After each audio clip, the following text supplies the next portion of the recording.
Mr. John Gray, welcome to the Biohacking Secrets Show. I'm so happy to be with you. People know me as the relationship expert, author of Men Are From Mars, Women Are From Venus, but actually I'm the biohacker, and you can use relationships to biohack, but also nutritional supplements and meditation and exercise. All these things require optimal brain function. And so that's what I'm about, is really optimal brain function, which means creativity, love, focus, energy, anti-aging, and the whole gang. I love it. I love it. Your book was on my mom's bookshelf. I remember being a kid and picking it up. My dad's Italian, my mom's Greek. They obviously clash as Mediterraneans from similar but different parts of the world. And she loved your book growing up, and it gave her a lot of insights into their similarities and differences. And I just wanted to thank you, as we're kind of diving in here, for the work that you've done as one of the original gangsters of biohacking and figuring out how we can get as much juice as possible out of our time, here on this planet. So thank you for everything that you've done. Oh, very cool. Very cool. Well, my biohacking started when, I've always been interested and motivated, committed to optimal functioning in life, spiritual growth. After Woodstock, as I'm a child of the 60s, a hippie. And we got high, which is biohacking as well. Yeah. We got high on psilocybin mushrooms. And I went really, really high, one with the universe, one with God, the whole shebang, and then crashed after 3 days of rock and roll, sex, and the whole shebang. And tends to happen. I really went down. And I remember Cream had a song. I think it was Cream or one of those bands. Had a song, Can't Find My Way Home. And I was just like, can't find my way home. And home was where I was when I was high on all those natural supplements. Yeah. I'm actually microdosing a little psilocybin right now. So it's the best. It's such good stuff. So anyway, I crashed, and my mother noticed a poster in my hippie bedroom with black lights and the whole gang. I don't know, whole gang, I'm saying a lot. But anyway, the Beatles, I had Jimi Hendrix and everybody. But the Beatles were sitting next to this Indian guru. Mm-hmm. And my mother said, "Who's that?" I said, "I don't know." No, it's about it. And then she was like admiring the guru, because she, unbeknownst to me, she was this highly spiritual person. After the kids grew up, she had the Aquarian Age bookstore, providing all these esoteric books for everybody from her own library. My dad taught me yoga as a kid. So I had unusual parents in Houston, Texas, I'll tell you that. However, she was had this positive experience of meditation, of the guru. And then 2 days later, I was into karate, anyway, a form of karate at the time. Aikido? And it was Okinawan karate. And, I was in magazines even. I was a karate kid at 13 because I was so dedicated. So my life is about dedication. Yeah. Then a friend said there was a samurai warrior demonstration. So I said, okay, I want to go. It turned out to be a seminar on transcendental meditation in 1968. Wow. And I didn't know anything about meditation. I heard that talk, and it spoke to my heart. It was written inside of me. I went home 2 hours late. My dad thought I was taking drugs. And I said, no, I went to this talk. He didn't believe me. He said, tell me what you learned. I gave the exact talk. I could say it today. It was like it was already written in my heart. This was destiny. I learned transcendental meditation. I got really high on it. I became the personal assistant. I took every one of his courses for 3 years. I've taken more courses from him than anybody on the planet. And then I became his personal assistant. I lived with him for 9 years as his personal assistant, as a celibate Hindu monk. Wow. And that was the beginning of biohacking. I'll tell you, there's nothing more powerful than discipline and celibacy, not masturbating. Now, that's another thing. We'll get to talking about that, because I love sex now, too. But when you've got the life force, and if you have sex with somebody who doesn't send that energy back to you, it's proven your testosterone levels go down 50%. If you want to keep them up, and I'm 70 years old, and mine are 50% higher than any other time in my life. When I was a young guy, I'm 50% higher. And I live like a young guy. I know how to have sex like a young guy who's been educated on I can have sex. Well, that's a big part of biohacking, is learning how to transform your energy inside, sublimate the energy in sex, so you're not always ejaculating when you have sex. That's the ultimate biohack. There's other things before we get to that, but that is really where it's at, where you have no attachment to that release. And by practicing skills, you actually go to a higher level of orgasmic ecstasy, which is amazing. And it takes many years to master. There's some books out there on it, which is people try it and they give up because they can't do it, because it takes years to master. The foundation of it for me was 9 years of pure celibacy, didn't masturbate at all for 9 years. And I had lots of masturbation and sex before I became a monk, I'll tell you. But what happens is that the energy goes up into your brain and gives you its creative force, its power. Then, I became so successful as relationship expert because, I've written 28 books. I can sit down in 30 days and write a whole book because of the brain power that gave me. So that's the foundation of it. But too much excitement, in the 90s, I was like in every magazine, 18 Oprah shows, my own Broadway show, my own network TV show. I was getting so much acclaim that overstimulated my brain, the dopamine levels. I was just happy all the time. I remember one day thinking, what a beautiful day it is. And it was like cloudy. And my daughter looked at me, Dad, it's a terrible day. And I realized I was generating so much of these brain chemicals on my own that I didn't even depend on the outer world, which is actually a state of imbalance. We need to be independent and dependent at the same time. So anyway, all that stimulation, overstimulation of dopamine was kind of like a cocaine life for a while, and it desensitized dopamine receptor sites. So at 50 years old, I became early stage Parkinson's. And so I had to study, what's this all about? Because in my family, it runs, my sister died of dementia my younger sister when she was 60. So this is Alzheimer's. Sorry. It was terrible. And, all this brain issues, and a relative died of Parkinson's. It's a horrible death, but you treat it with these medicines that take away symptoms, but the condition just gets worse and worse. As we all know, as biohackers, taking these medicines often just cut the symptoms out, but the condition gets worse and worse. So I knew I didn't want to take any of the medications. Later on, I discovered that the Parkinson's medications actually degenerate the brain. They inhibit the function of B6 in the brain, and all of your brain chemicals need B6 to happen. So they even say you can't even take B6 when you take those. So I knew I didn't want to go that way. So I studied it. And so if you look at Parkinson's, one of the symptoms I had, and this is an early symptom, is that when you focus, your body begins to shake. Okay. So if I was watching a TV program, for example, or watching a movie, my mind's focused, right? It takes dopamine to focus. And then my brain will start going like this, and I don't even know it. My wife would point it out to me, and that was scary. And what that means is, it takes dopamine to control your muscles. So you have involuntary muscle movement, which is why you'll see people shaking, or they walk real slow. Their thinking after a while stops. They can't focus because that takes dopamine. So what happens if you're a cocaine addict and you take a drug to highly stimulate dopamine, you feel great. You feel alive. That's aliveness. But they've tested the brain, and one dose of cocaine, you lose 30% of the sensitivity of your brain to dopamine, which means in order to feel alive doing anything in your life, you need more stimulation than normal. So your ability to experience aliveness is decreased 30% after one shot of cocaine. Now, every time it doesn't keep doing it, it just creates a dependence on cocaine to make you feel, actually after a while, just to feel normal, which is why we have all those painkiller addictions. Just to survive, people have to take it, and it doesn't even make them high anymore. That's called the desensitizing of brain neurons. Now, let me explain that for people. I know a lot of you brain hackers already understand this, but not everybody gets it. Takes an extra little understanding. So think about my pupils in my eyes.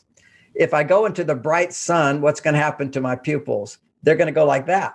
That's bright sun is a lot of light, a lot of stimulation. Too much stimulation, they'll close down. Now, to open them up again, I go into the dark. And I open my eyes, I can't see anything. I mean, it's not that dark, but I have to go into low stimulation and those pupils will open up again. Mm-hmm. And now you start seeing stuff in the dark. Then you go back outside to the high stimulation, they'll close up again. So that's the way the brain works. If you have too much, the ability to use that becomes less and less. It's always trying to compensate and normalize. So if you take that cocaine, you lose 30% of your ability to be happy in present time without cocaine. But by being in low stimulation for a while, your receptor sites will open up. And that's called recovery. You know, that's how you go through withdrawals. And ironically, if you're an alcoholic and you're going through withdrawals, often your body starts to involuntarily shake. So then I got the idea, well, let me find the best rehab programs for alcoholism or cocaine addiction.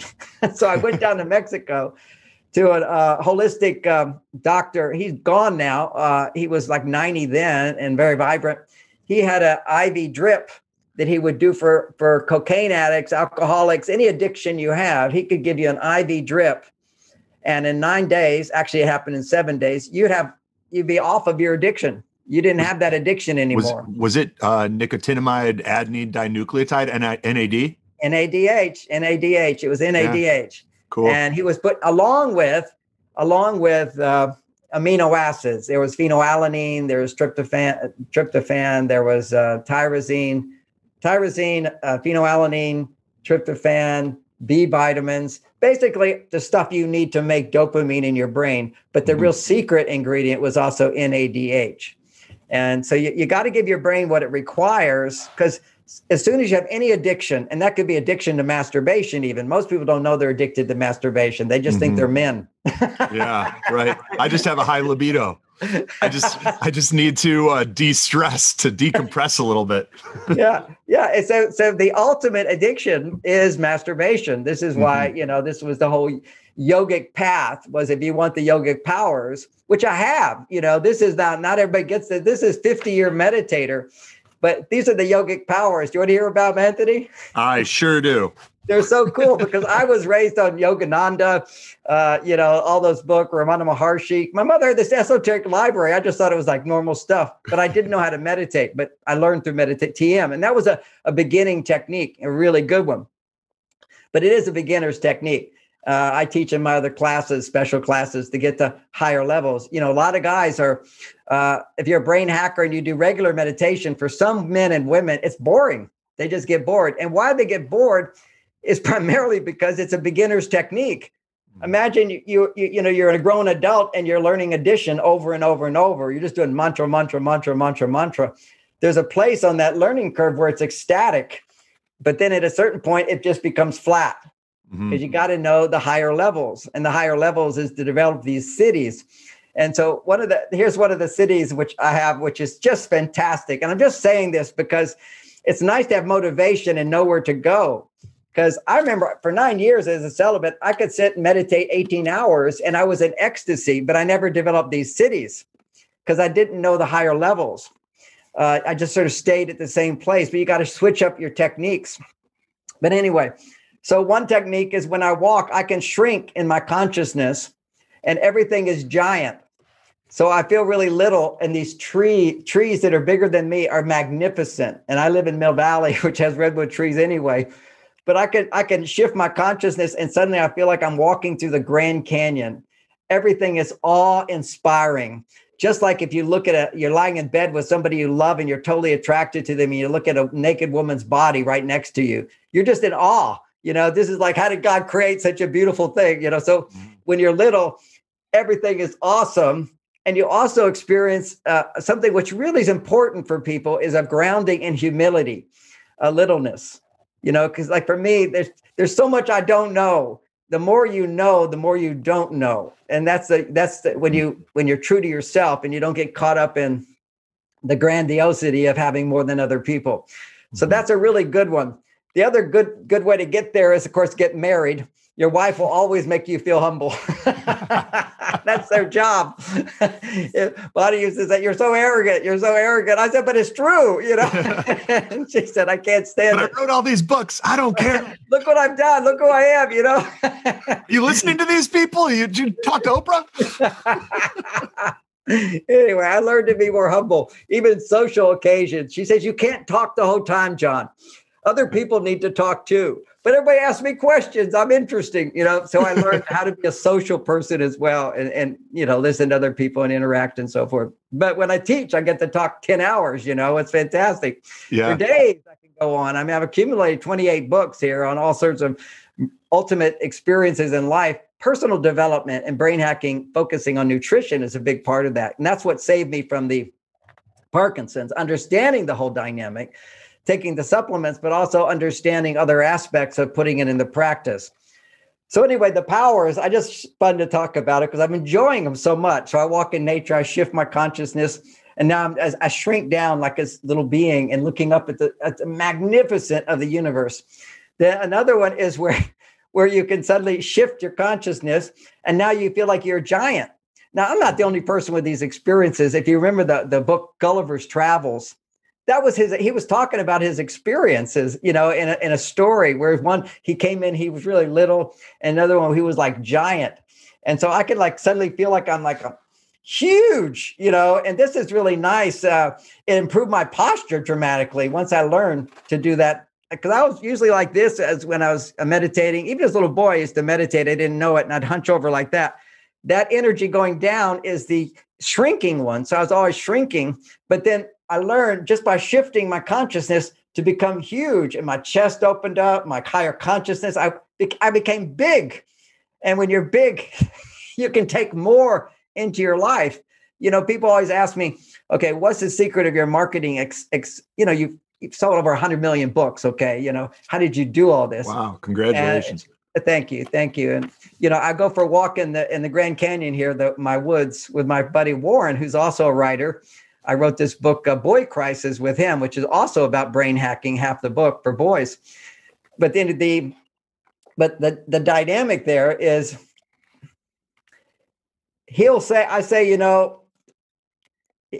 what did I say? I talk about people say I work so hard to achieve all this. And I'm the laziest, easygoing guy there is because I enjoy everything. It feels like I don't work at all. And he says, John, you're the hardest working person I've ever seen. But you see, it's all mindset. But when you have this big consciousness, you can just draw in more things to you. People just want to come listen to me. People want to read my books. People come offer me opportunities. It's just I never go out to do anything, but I do respond. But you have to have a consciousness that says, yeah, I deserve it. I deserve it. I remember I was this yogi and I was celibate up to about 28 years old. And that is your Saturn return. For those that know astrology, that's when you shift into finding your real direction and purpose in life. Before that, it's just personal growth, guys. Just don't worry about your big purpose in life. Find yourself and it will just come out. You'll be surprised by it. I mean, I was a famous meditation teacher, and then I became a sex teacher. How does that happen? Well, I told people when I started teaching my classes on sex, I said, if you've been celibate for 9 years, it's all you think about. I haven't been celibate, and it's all I think about. That's right. So anyway, so when I started having sex again, because I'd been a monk and I was famous in the TM Transcendental Meditation Organization, and now I was out in the world. I wasn't right with Mauricio all the time. They even had my poster up, and all the 3,600 TM centers had my name, my poster. They didn't actually have my name. They just had my face and my brain function. But everybody knew me. I was like this amazing TM guy because I had good TM meditation experiences. So now I was no longer celibate, and I was traveling around visiting all these women I knew in the TM movement. And I said, well, now I'm having sex, but I've been a monk for 9 years. Would you teach me what makes you feel good during sex? And so all these women were telling me all about what made them feel good. And I would explore their clitoris. I'd learn about the G-spot and how much they like to have their nipples stimulated and, the erogenous zones in their bodies. And women were all, different in certain ways and similar in certain ways. And I learned so much to satisfy women in the bedroom. Then I said, okay, I'll create workshops around this. And all I did is say, hey, come on in, everybody. We're going to talk about what makes sex great. And one of the surprising things to women, and I would have never thought it was surprising to women, was that men would say, okay, their best sexual experience was giving her amazing orgasm or orgasms. And the women thought, her happiness made it the best experience for him. They didn't get that at all. Because in their mind, they go, if you want me to be really happy in sex, why is it that you don't take the time to make me happy? And the reason is because men and women are different. We don't instinctively understand what the other person needs. And that sex class then gave birth to my coming along saying men and women are different, because at the time, and it's still happening even worse today, the universities are trying to say that men and women are not different. They're saying this is all make-believe. And it's make-believe to think that we're the same, but they're saying it's make-believe to think that we are different. And that the truth is we're on the same page, and that I want equality just like they want equality. But it's not that difficult of a concept to get. Equality does not mean sameness. Right. You know, the same people that say we want to be inclusive are saying that there's no difference between men and women, but everybody's different. But there's huge differences between men and women. And just to help everybody focus, because this is the number one brain hack I focus on if I'm not looking at just nutrition, and that's hormones. Hormones. If you want to function from your higher center right here, your pineal gland, your prefrontal cortex, okay, we know this is biological fact. There's few facts in biology, in life, but biology, you sort of see it. And I always say to the feminists, I say, wait a second, how can you say men and women are different? Any doctor today knows that a medicine that works for a man does not work for a woman. They know there's different treatments for women than for men because we are so biologically different. Mm-hmm. And we're all talking about mind, body. And by harmonizing mind as one with body, now we can bring spirit into the body. And ultimately, it's through love and sex that we bring spirit into the body.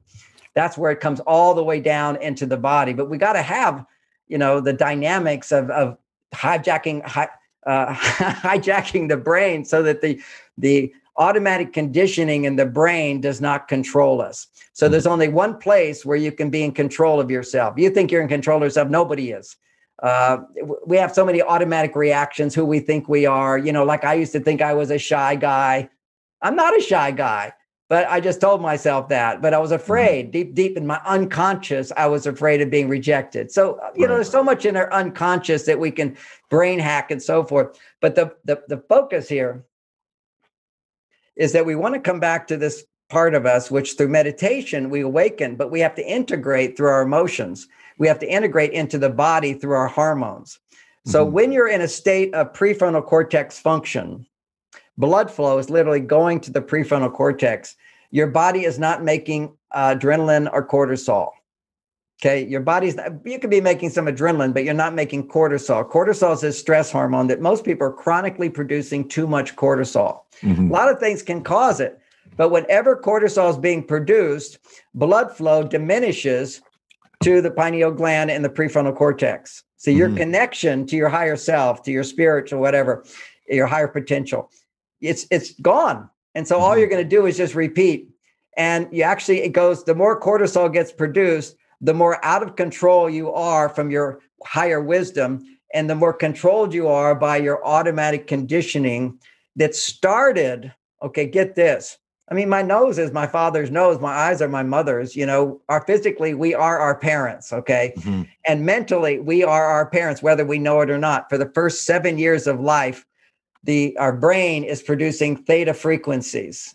The theta frequencies are the frequencies the brain produces when you're in a deep state of hypnosis or when you're in deep sleep. Not deep sleep, when you're in dream state. So children are like in a dream state, and they're in a state of hypnosis where they're absorbing everything in their parents or their primary caretakers. They're just sucking it in. So you've got genetic transference, and you've also just got the theta transference of taking in these automatic patterns of what you like, how you behave, how you walk, how you react, and what things bother you, what things don't bother you, what you suppress, what you express. All of this is pre-programmed into us from our parents' programming. Where do they get it? From their parents to their parents, back to monkeys. So probably everybody's had this experience. Imagine you're a monkey, similar to a monkey. Somebody steps on your foot. That's a metaphor for not getting what you want, right? So somebody steps on your foot and you're a monkey. So you don't have this prefrontal cortex that allows you to communicate with words. Okay, you can't do that. You can just make sounds. So you step on my foot and I go, ow. And then you step on my foot again. I go, ow, ow. And you step on my foot again. I go, ow, ow, ow. This is like what we all do. We raise our voice to communicate our suffering and our pain. All right. We raise our voice. So two things are happening there. One is that yelling is the worst communication skill ever. And two, if we're in our monkey brain, we're using yelling, the worst communication skill. We're using anger or hurt or victimness to get what we want. Whenever you use negative emotions to get what you want, you're actually growing massive neural pathways in your brain that say, if I want more, I need to have negative emotions. And so as you age, people start having just these automatic negative thoughts, automatic negative reactions. And their only way of doing it is being victims and announcing to everybody over and over they're victims, or they learn to repress all that negativity, because who wants to be negative? And they lose their aliveness. They literally are producing, in order to repress negative emotions, your brain has to make cortisol all the time. And cortisol keeps you from your higher intelligence. I want to say it again. So people don't know this stuff. This is like amazing stuff I've gathered over 50 years to put all this together. But what was it? One health expert was explaining to me about one of the other functions most people don't know about cortisol. Let's say you're in danger and you're a soldier and you're fighting and your buddy over here just got killed. Okay. So, and now you have huge fear. I could get killed too. Right. And what does fear do? It stops us.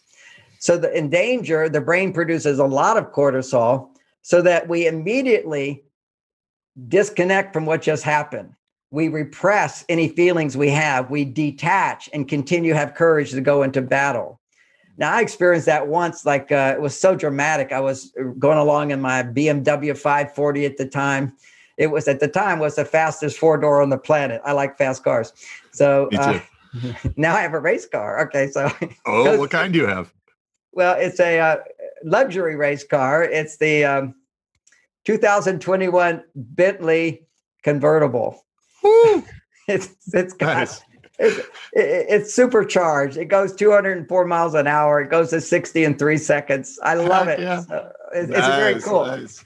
So by the way, for men, if you can afford it, a fast car, if ever you're in a bad mood, just go safely, drive fast, and it will put you in an adrenaline mode. If you go too fast, it will put you in cortisol. But if you go into adrenaline mode and you drive, you'll actually get you out of the cortisol mode. Okay. Because the cortisol, one of the things about cortisol, it says backup system in the body.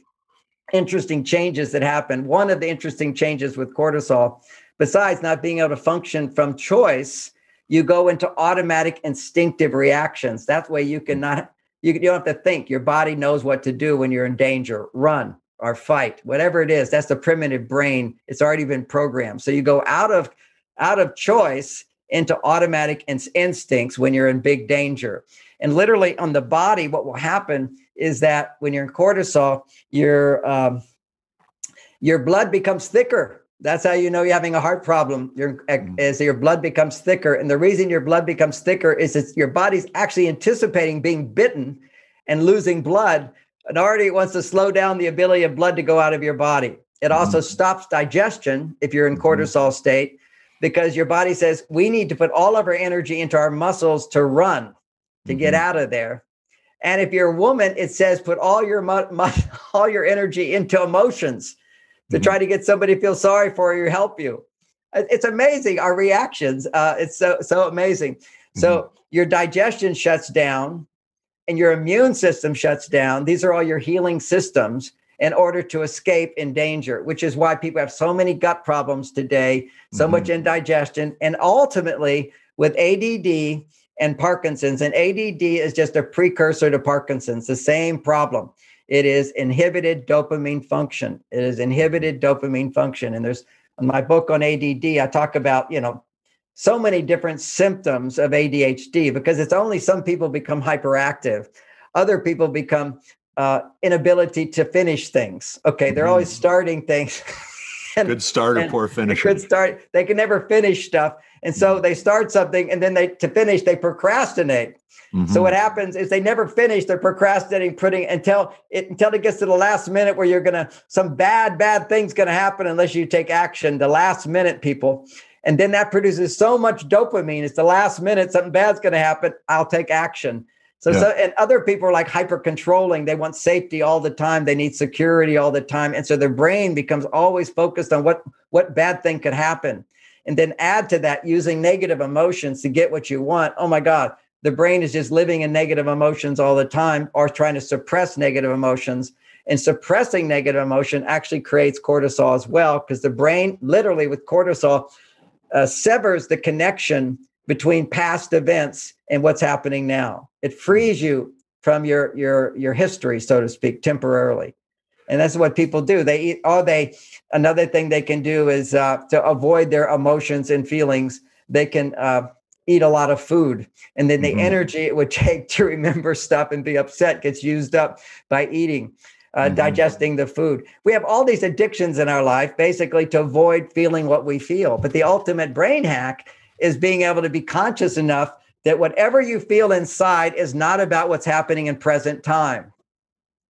Whatever you feel inside is not about, if it's negative, if it's causing any discomfort to you at all, it's not about what's happening in present time. This is advanced knowledge. Everybody's saying be present, be present, be present. That's pretty boring technique after a while. Here's the challenge. The advanced technique here is know that whenever you have any negative emotion, you're not being present. And being present would be to embrace that emotion fully and recognize at the same time that it's not about what's happening now. It's a complete overreaction. It's everything Freud talked about, which is you're either projecting, you're not looking at your own thing, you're throwing it on somebody else, you're basically displacing something over here that's upsetting you and putting it here. So the unhappy woman in her life puts all her unhappiness on her husband. And her husband won't listen, so she puts it on her children, whatever. And then you kick the dog, that whole thing. Yeah. And so the unhappy man, he's not going to be happy with his partner. And then you start seeing that it's not just displacing feelings in present time, like what happened yesterday or what happened today or what happened in your last relationship, bringing that into this relationship, creating fear and negativity and a bias towards see, when you're in cortisol state, your brain is only looking for negativity. And all it can see, can't see positivity, can't see potential. It's conditioned response, a 10 times bias towards negativity. And let me give you that experience, and maybe not always exactly 10 times. That's not scientific, but we know there's a huge bias towards negativity depending upon how stressed you are. Now, if you were going to buy my house, first of all, if you were to visit my house, it's a very cool I don't know house. if I could afford your house, John. Definitely not right now. Keep opening it up, biohacking your brain, suck it in. I'm telling you, here I was, this monk for 9 years, right? And around that time, I was talking to my dad about how happy and fulfilled I am. And he said to me, well, John, you have all these things because I'm supporting you in being this monk. I'm paying your bills. And I said, no, Dad, that's not it. I'm in a state of higher consciousness. I know I deserve it. And because I know I deserve it, it comes to me. And he said, well, actually, it's because I give it to you. I said, no, I deserve it. Now, of course, that was really silly of me. But at the same time, that is the truth. You have to feel worthy, and worthiness. This is a huge psychological insight. Most people don't know how unconsciously they feel unworthy. And how you know that is if ever you take anything personally. If anybody can upset you, somebody shoot you the finger and you get upset with them, you get upset back, right? If you get upset back, then you just took it personally. If you take something personally, literally, it's only because they gave you a message, a negative message, and there's some part of you that says you deserve that. And now you're at war with yourself. See, part of you goes into agreement. For me, somebody shoots me the finger, I just look at him and smile. I go, have a good day. Feel a little compassion for that person. Why does what they do have to affect me, particularly if it's a stranger? The real test is when your partner that you're having sex with gives you the look. And, they stare at you, how disappointed they are with you, or how could you forget? And I'm the guy that bought this house, did all this stuff, and I'm 10 minutes late for dinner and I'm getting this look. All right. How do you not take that personally?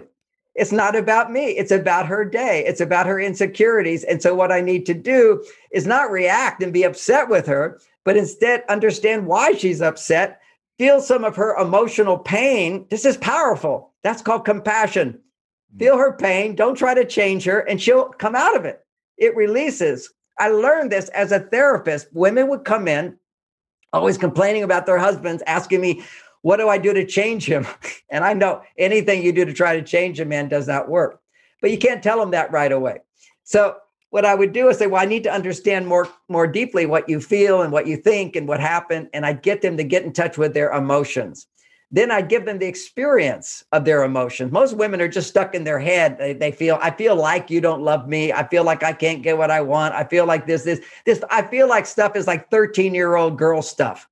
That women talk about how emotional, how in touch they are with their feelings. They're not. They're in touch with their mind. They're stuck in their mind and what they feel, they think, as opposed to their emotions. That's bringing the spirit into the body, is feeling the emotions. And when you feel those emotions, if they're negative, it means they're not about right now, because right now is fine. Mm-hmm. And right now it's fine as far as how your well-being is. Why should I suffer because somebody shot me the finger? Why should I suffer? I've been ripped off of $3 million in 2 different fraud cases. That upset me, but because I have this knowledge, I did get upset. I embraced that upset. It took a while. And I was able to bring that back to where does all this strong feeling of fear come from when I'm quite capable man? Back to when I'm a little boy. See, little boys don't have fully developed brains. Mm-hmm. So bad things happen. We think they're always going to happen. You lose something, you're never going to get it back. So that's where all this fear comes from, is this primitive brain that was formed early on and had different traumatic experiences to various degrees. We all have them. Any kid goes through stuff. We just forget it all because it goes in the unconscious, and we live in a state of somewhat chronic stress in order to keep it down. So what we do, if we're seeking spirituality and growth, and that's really why we're on this planet, we'll naturally be drawn to situations and do stupid stuff so that we end up feeling betrayed. We feel rejected. We have these things happen to us. So whether you believe you attracted it or you were attracted to it, which I fully believe, just get that if something upsets you, that does not have the power to hold you in that upset. You have the power to let go of that upset. And that's the ultimate brain hack, which is being able to let go of anything that's bothering you. You know, I did 18 shows with Oprah. I taught her meditation back in the 90s. I was her coach and all this stuff.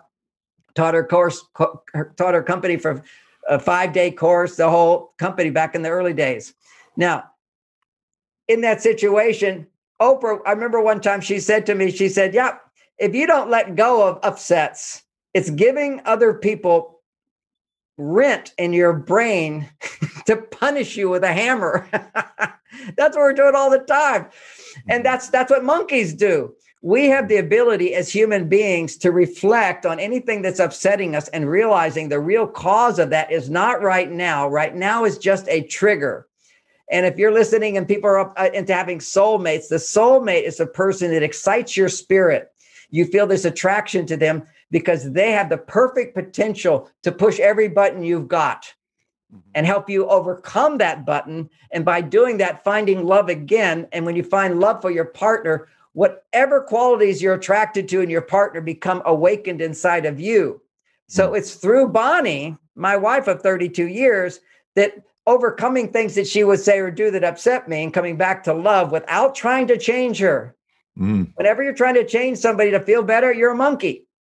If you change yourself to feel better, you're a soul. You're an enlightened type person. You're ascending. That's what it's all about, is not being dependent on the outer world to change when we're not happy. You change yourself, and then the outer world gradually changes. And if it doesn't change, so what? You're still happy and fulfilled. But the wisdom there is that you have the knowledge when you come from a place of heart space. Nobody's making me feel what I feel. They trigger me. You know, if you punch me, yeah, I'll get a bruise. But then if I tend to that bruise, it will heal. And that's this healing process. That's the brain hacking and the ability to look at whatever upsets us appears to be, it's an illusion. It appears to be due to, you said that, you didn't do that, I lost this, my sister died, my brother committed suicide, my father was murdered, my mother died of an accident. All these horrible things happened. Took many months of grieving, but every time I went through it, it was like a wave and I'd feel better and better and better. This is how you have to acknowledge, this is the knowledge of growth and life. What happened is each time the pain of now, I recognize to be, okay, how does this relate to something in my past when I didn't have a brain that could fully understand? Now, for those that have lost somebody during this COVID time, it's devastating to lose somebody, particularly, I mean, for me, it was my wife, not from COVID. Okay, she died of cancer. But I was so attached to her that because all love and attachment is wonderful. You just have to have another part of you that's unattached. Okay, so you got the attachment on this level, and you got this other part which is not attached. Together, disattached. See, everybody thinks that not desiring is some enlightenment state. No, desire is I love it. I like it. I like this conversation. I like food. I like sex. You know, I like love. I like all these things. I want to hold on to it, but simultaneously, I let it go. I let it go and let it go. But when you're feeling loved, you hold on to it tight. And then your partner doesn't love you that day. You have to let go of what you got before and be open to what you're going to get now. You have to be both together. That's the yin and the yang. It's the attachment and letting go. It's the flow of life. It's to be able to let things be present and let them constantly move. And anything which is negative, I'm emphasizing that as the ultimate biohack. Don't act on it. Don't use it to change somebody, because if you do, neurons that fire together grow together, and suddenly your brain is always in a state when you're not feeling good. You don't have what you want. You're not getting what you need. Your brain goes into looking at negativity rather than positive potential. Now, if you were to want to buy a house, first of all, you came to my house, it's a cool house. It's a really nice house in a nice neighborhood on a mountain, overlooks redwood trees. It took a while to get this place. You know, this is like heaven, takes a while to get there. So you get to this out. But if you wanted to buy my house, and that's where you said, I don't know if I could afford it. And I said, keep your mind open. Possibilities exist. If you wanted to buy it, before you bought it, you go, wow, this is very cool. Looks great. Then you would actually hire someone to look at everything wrong with the house. That's what people do now. You hire someone. You don't even look at your own thing. You hire someone to say, okay, how's the plumbing working? What are the bills? What is the heating bill? What's the electricity bill? Where are the leaks? Where's the mold? You know, what is the cracks in the foundation? What about the heating pumps? How, the heating pipes and so forth? All these things you have to test out. And people go into the attic and they look at this stuff, and then you have to repair all this stuff. It's a big deal. That's what people live in all the time. When you're in cortisol state, your brain only looks at negativity instead of being free of that, which is the state of optimism and potential. Now, when I say, you know, I'm a master at this, however, it doesn't mean things don't push my buttons. It just means the time to go from my buttons being pushed to feeling wonderful again is very short and very profound, and that every negative experience brings me more of my true nature, brings more of the incarnation of spirit into this body, makes your sex better and better, makes everything better and better biologically. But sex is so important brain hack for men because we're losing here's the basic important hormonal brain hack. When your body is not making cortisol, what's being produced in your body is a harmonious balance of testosterone and estrogen and some other hormones as well, but I have to simplify it. Masculine hormones we call them testosterone. Why? Because men require to be in a balanced creative state or even a positive state. To be in a positive state, a man's testosterone needs to be 10 to 20 times higher than a woman. That's biology. There is. You look at any depressed man and his testosterone will be low. Any happy man, it's going to be normal levels, which are generally speaking 10 to 20 times higher than a woman's. So what does that mean? It means men need testosterone more than women. And certain things generate testosterone and certain things don't. So that's a whole study in itself. That's this book here, which is called Beyond Mars and Venus, because all you enlightened guys who are broad brain hacking, that means you're into spiritual growth, personal growth, potential. Anytime you're into potential, you're into self-actualization. Now, self-actualization was talked about by Maslow. And he talked about when your lower needs are pretty much you can satisfy them, then you get these higher needs. One is the need for intimacy, love, and sex. The other one is the need for independence and success. So you got both these two lower needs. And when you can pretty much get both of those together, when your potential is for both, then another need emerges, which is personal growth. So that becomes your real priority. But the foundation of that is love and sex and personal achievement. That's why we got to keep that foundation going. So that's why this is all important stuff. You're going to be in a cortisol state if you're this more enlightened guy who's listening to this show or woman, whatever. is that means that your spirit has so integrated into your body that you now have access to both your male and female sides. You know, I grew up in the 60s, right? And so I grew out long hair. I'm hippie, listen to rock and roll, get high on drugs, demonstrate for peace, would not go to Vietnam, the whole shebang. I'm all into how I look. You know, I got beads, long hair, I got boots, I'm cool. You know, that's me as a fashion guy, right? And that's my female side. That's estrogen producing. Women need estrogen. They need 10 times more estrogen. Otherwise, a woman will be producing cortisol. Men need at least 10 times testosterone. Otherwise, he will be producing cortisol. So what produces testosterone? Shebang. For me, with all those years as a monk, okay, that's when you're alone, when you're independent, when you're not blaming anybody, we're 100% accountable for how you feel, what you think, and what you do. When you're like a samurai warrior, cool, calm, and collected, you're a master. See, empty mind, you're right there in the present. See, this is the ultimates of masculinity. So meditation is a way to produce testosterone for men if they work hard. You've got to work hard, use up your testosterone, then relax, empty your mind, and your testosterone comes back up. Or go for a drive in your car. Your testosterone will come back up. Go work out in the gym and then rest and relax. Your testosterone will come back up in the game. Go watch the news. That's the old thing about Father Knows Best. He would read the news every day. That's his cave. I talked about the man cave and Men Are From Mars. And every man's got a man cave. The purpose of that is you go out and you use up your testosterone. Then you go to your man cave to rebuild your testosterone. Then you have sex with your wife or spend time with your family and you're loving and wonderful because your testosterone goes up. Now, when testosterone goes up, then your estrogen can come up to balance it. That's the balancing of the yang energy, the masculine energy, with the yin energy, which is intimacy, love, or doing what you love to do, doing what you enjoy doing. But if you get, so the male side of us is the independent side, right? Self-sufficiency. The female side of us as men, but also in women, is depending. When you're depending on others for something, when you're needing from others, estrogen goes up. Life is about the balance of independence and dependence. Life is about the balance of the masculine and the feminine side. Now, if I'm talking as Buddha, what Buddha said, teaching you meditate. Now, meditate, you forget everything. You go into this altered state, right? You let go of all attachments, let them go, let them go, let them go. And then from that point of view, then you go to your female side, and that's called compassion. Compassion is selfless. See, independence is selfless. It's like, it's not about me. I have what I need. I can give to you. Generosity is going to your female side.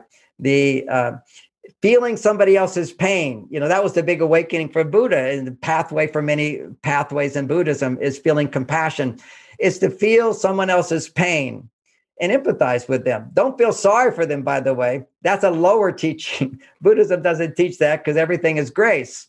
So you feel sorry for someone, you just reinforce their victimness, whereas you feel their pain, but know that they're learning their lessons. They're here. They'll get through it. Everything's okay, but feel their pain. If somebody feels your pain is lifted. You become a healer. And that's what I learned as a counselor. These women would come to me, they complain about their husbands. I get them, ask them questions, get them to feel their emotions. Now you're bringing awareness into the body where the mind and the body connect through emotion. The mind connects with the body through the emotion of joy and happiness and enthusiasm. You feel it in your body and ecstasy. Or you feel anger and you feel sadness and you feel hurt and you feel despair, all these emotions in your body. So that's where the healing happens, is you feel what your emotions are. Feeling is the doorway. It's not the answer. It's the doorway to healing. It's the doorway to feel the negative emotions inside and let them go through analysis. First, you feel the emotion. That's going to your female side, and you analyze what is the true cause of that emotion. So that was the Buddhist Four Noble Truths, which is, you know, all life is suffering. Okay, so you have to feel your suffering. So you go into the pain, you feel the pain. Then you ask yourself, what is the cause of the pain? And you discover, I am the cause of the pain, not you. The animal thinks you caused me pain. But the human, the higher human consciousness realizes that, no, it's how I interpret the situation that causes my pain. I'm telling myself right now that I'm being mistreated, so I'll never be treated right, and I deserve better. When actually underneath that, You're only upset because you're afraid you don't deserve better, but you're unconscious of that fear. And let me give you an example of unconscious fear. If somebody's angry, I would say, well, you're only angry. Now, I wouldn't actually do this, but in therapy, I would gradually lead someone to understand this. You're only angry because you're afraid. Oh, no, I'm not afraid. I'm angry, right? Any angry person says, I'm not afraid. But why would you be afraid? Why would you be angry if you weren't afraid? Why are you so defensive right now? It's because you're afraid, but you don't want to admit it because the anger is a cover-up of the fear. Well, what I found in all my books, all my books do talk about this healing technique in various degrees. Whenever you're upset, there's 4 basic emotions.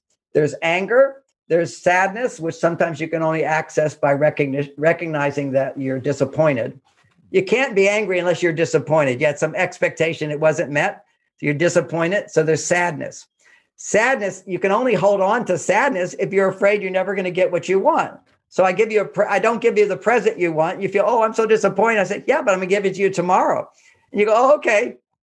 You feel better right away. As soon as you feel confident, you're going to get what you need. Now, why? And so fear is what holds us into hurt and sadness. So why would you be afraid? Why would you hold on to fear? People live in fear all the time because in the deep unconscious, they don't believe that they're going to get it tomorrow. And and you go, well, why am I not getting it? I must not deserve it. I must not be good enough. I don't have the potential for that. When we do have the potential for that. And where did that come from? That unconscious reaction, it's so buried inside because it's so painful to feel that I'll never get what I want. It's so painful to feel that unworthiness and inadequacy. It starts out when these little children. I mean, look at the logic of this. The logic is I come out into the world as a baby. I can't know myself at all. How my parents treat me makes me know who I am. If they treat me like a nobody, then I'm a nobody. If they treat me like I'm special and lovable and capable, then I get that message. I feel, oh, I'm that. So if somebody comes along and says, you're no good, I go, well, that's your problem, not mine. I know who I am. That's what the real self-realization is. It's know who you are, not depending on others to know who you are. But as children, we don't have the brain power to self-reflect. So in that place of not being able to self-reflect, we're constantly looking in a mirror. How do I look? I'm like looking my hair mess. I have to look in my screen to see how I look. Well, we look to our parents to see how we look. So let's just be a child for a moment. I come into the world. I don't know who I am. And everybody's happy to see me. What's my first discovery of myself is, oh, I make people happy. And then they love me. Okay, simple logic there. Hardly any logic, just I make people happy. Then another day happens and our parents are arguing and fighting and they're not happy. I think, what's wrong with me? What did I do wrong? Or I'm crying because I'm distressed. I don't have communication skills and nobody comes. So I guess what's my conclusion? I guess I don't deserve it. You see, there's so many reactions we have as children when our needs are not met that confirm that I'm not good enough or I don't deserve to be loved. Or I deserve to be loved if I suffer.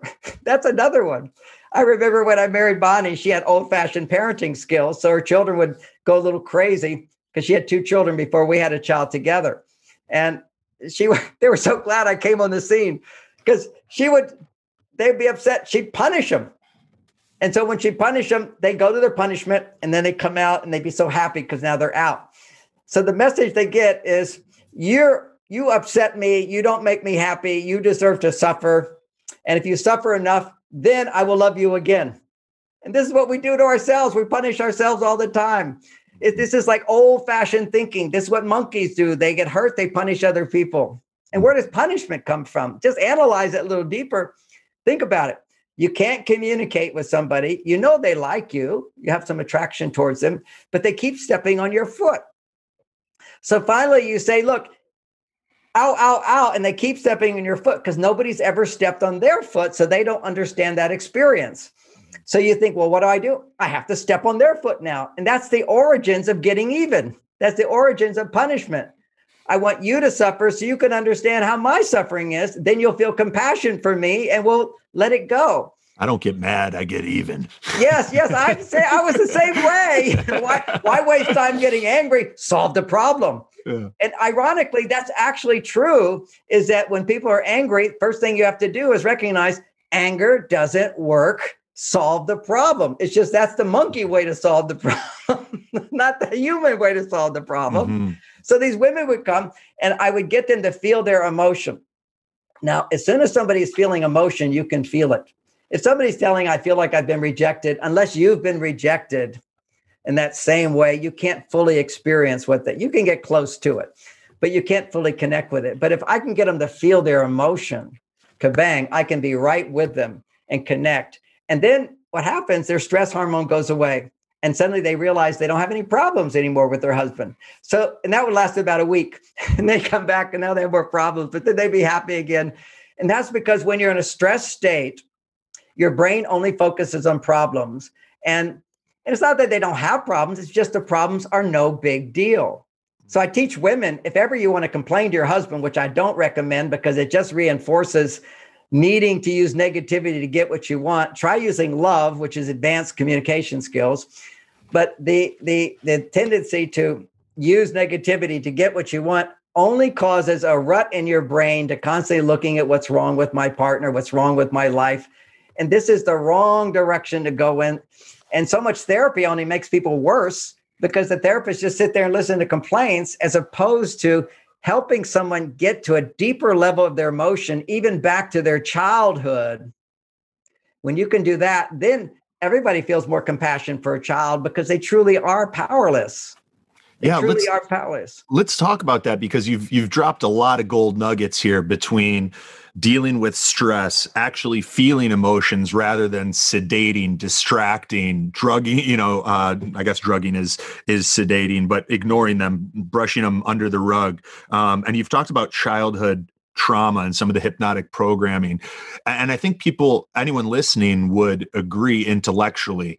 I imagine that all of these things translate to practices that you take people through, practices that you recommend they integrate into their life. Is meditation the meta practice for this? If so, how do you recommend doing it? Or is it sometimes you need meditation, sometimes you need a different practice to feel these emotions, to both to kind of, it sounds like almost bouncing back and forth between feeling them and then intellectually analyzing their origin.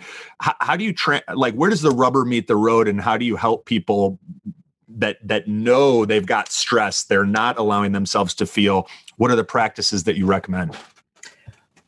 Okay, we have to understand the meta context, which you first talked about. And I like to tell my journey a little bit. Please. To create that context. Mm-hmm. Okay, so my parents were incredibly positive. So I really there wasn't a space for me to feel negative emotions much. I just had a really happy childhood, but there were upsets deep inside. Mm-hmm. There's all these disappointments, but there wasn't an upset. So there was a time where I got lost and didn't see my family for 7 days. And on the 7th, and I was just trying to be a good little boy, hoping my parents would find me. And then the woman said to me, "You need your mother," because I was crying about some little thing. And then I burst into hysterics because I needed someone who had an adult brain to say to me, "You need your mother right now." Mm-hmm. Does that make sense to you? Yes, yes. The child doesn't always know what they need inside. You need someone to ask, like all my therapy clients, I ask the questions, I go deeper in, well, maybe you're also feeling this, maybe, and guide people to this real emotion that they're going through. And the woman saw I was in hysterics, found my mother, brought me home and said, "You need to give this child some special attention." Because that I've never seen a child that hysterical. Mm-hmm. And my mother spent the day with me. And I remember, I forgot the whole incident until much later in life. And all I remember was that day when I was walking on the beach with my mother and she was being nice to me. And the world looked so huge. It was like I'd been woken up from that theta dream and the world was too much for me to handle. So my whole life, I had anxiety. Anytime in front of an audience or in front of a group or a lot of people around, I had all this anxiety that stemmed from that moment. And it wasn't until there was a traumatic moment when I married Bonnie, but before I married my wife, Bonnie, of 32 years, I was married to another woman for a couple of years, and then she fell in love with another man. And we were teaching this class on sex, making love work. And now I'm teaching about relationships, and my wife wants to leave me for another man. and that's my livelihood. And, I'm teaching this with her, and also she doesn't love me anymore. So I'm just been a monk for 9 years and starting relationships. I was deeply in love. I'm a very romantic guy, deeply in love. And it was my livelihood. I needed money as well, and so I created this. I was a counselor and taught these workshops, and I can't teach a workshop on making love, on relationships, if my marriage just fell apart. So we're married for 2 years. It was devastating. I was doing the techniques I'm going to teach in a minute, but I was able to recover that whole memory of losing my mother. And I processed it extremely for about a week. I was massively anxious. And then for about 9 months, I kept doing the technique that I'm going to teach. I would go in waves until, and ironically, for money, I stopped teaching classes on relationships, and I taught a class called Healing the Heart, because that's what I was doing, my broken heart. But my heart was not broken by this woman so much. It was that trigger. When I was a child, my heart was broken. Child bonds with the mother, and then suddenly the mother's not there. The child feels, I'll never get love again. It's a trauma. Mm-hmm. So I'd completely forgotten that. I had a happy childhood, but I forgot that. And there were some other things I also forgot. Later on, I found out what other things would happen in my life. I find out these things that happened to my perfect childhood wasn't so perfect.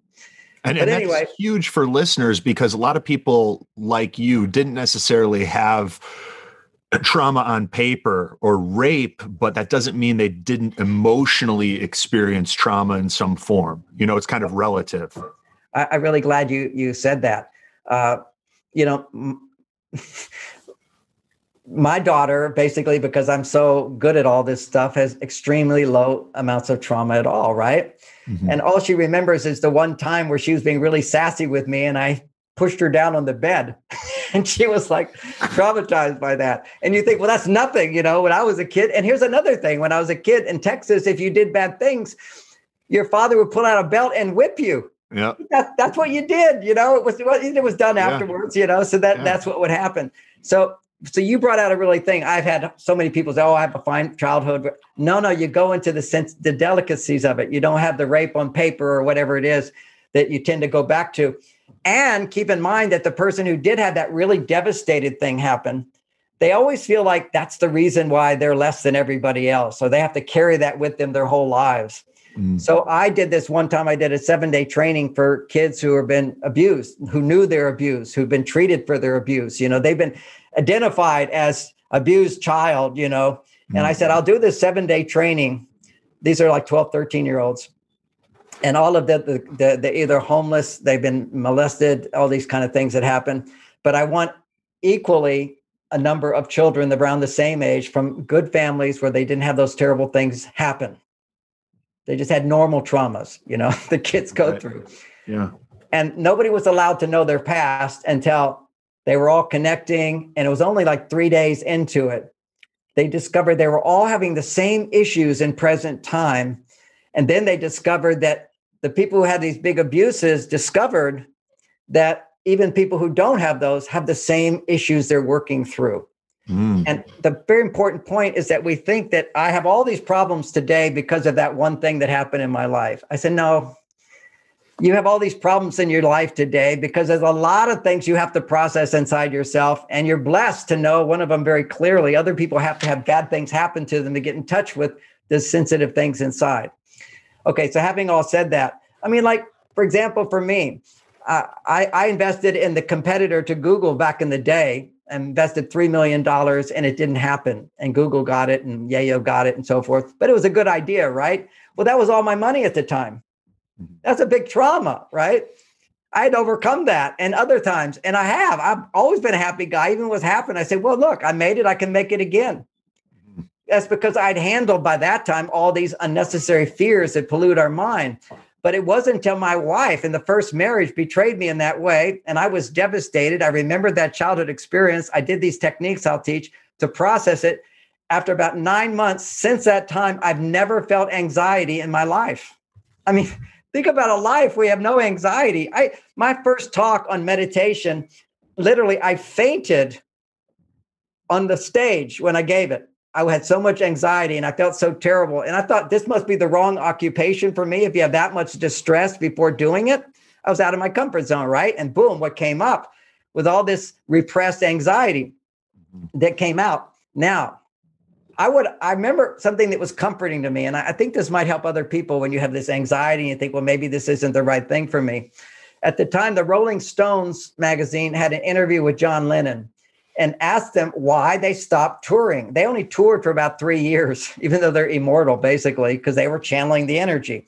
Mm-hmm. But John Lennon said, we stopped touring because we had so much anxiety that we would throw up before the shows. Mm-hmm. And for me as a kid growing up, I saw the Beatles, they came to Houston, Texas, they did the Coliseum, and all the girls would have orgasms, screaming, the whole thing. My wife explained to me that all that hysteria was actually orgasms.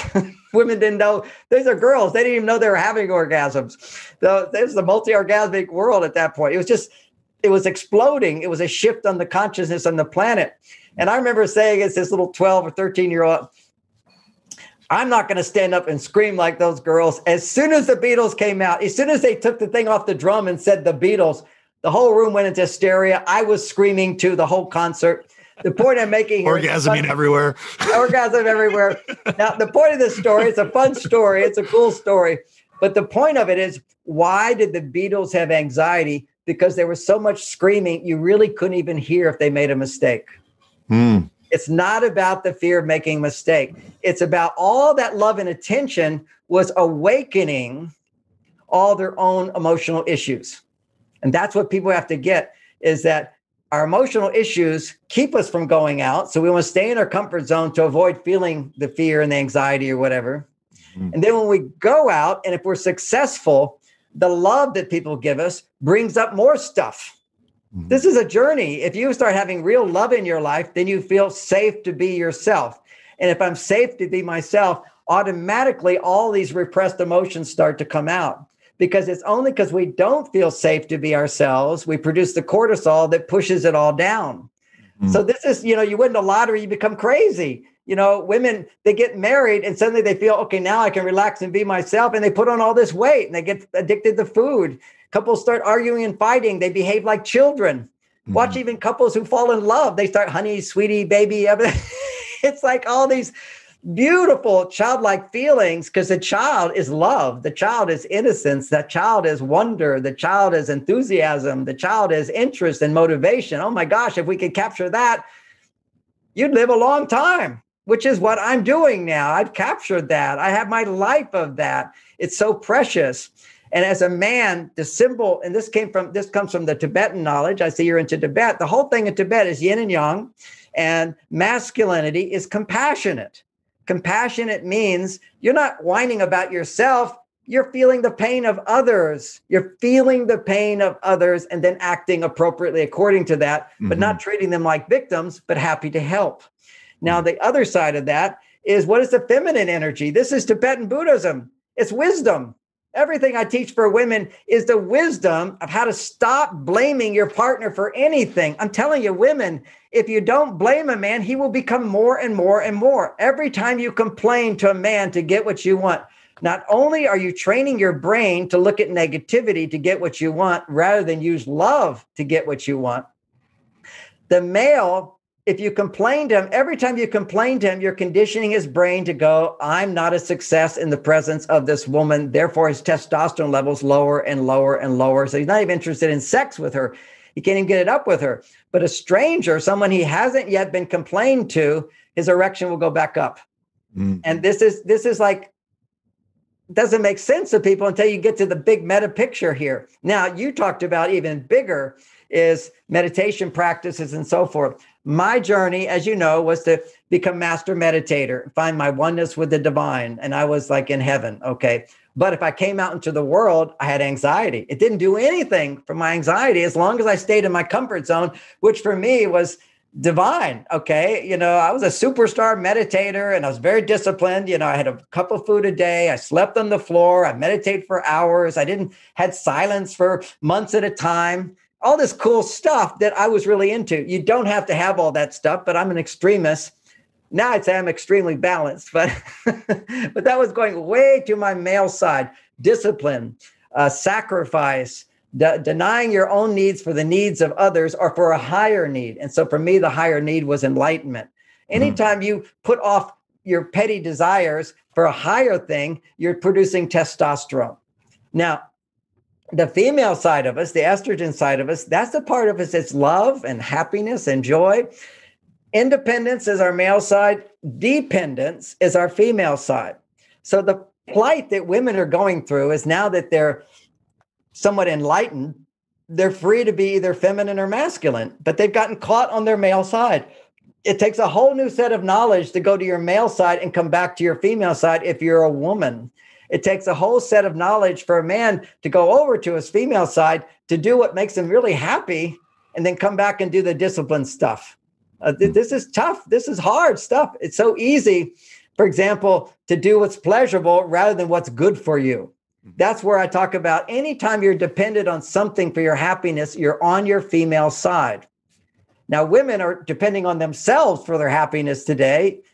And so they're not on their female side. And men are depending too much on activities that make them happy, and it weakens their testosterone. And so you start to feel weak, you start to feel stress, and then you masturbate to produce temporary dopamine, temporary testosterone, and then the outcome is your testosterone levels desensitize, just like your dopamine desensitizes, and your estrogen levels dominant. So you start feeling moody or anxious or upset. You start feeling passive. You have ADD symptoms become exaggerated. All these things we want to overcome as men only happen when you're in cortisol. And in men, only cortisol happens when your estrogen levels are too high and your testosterone's not high enough.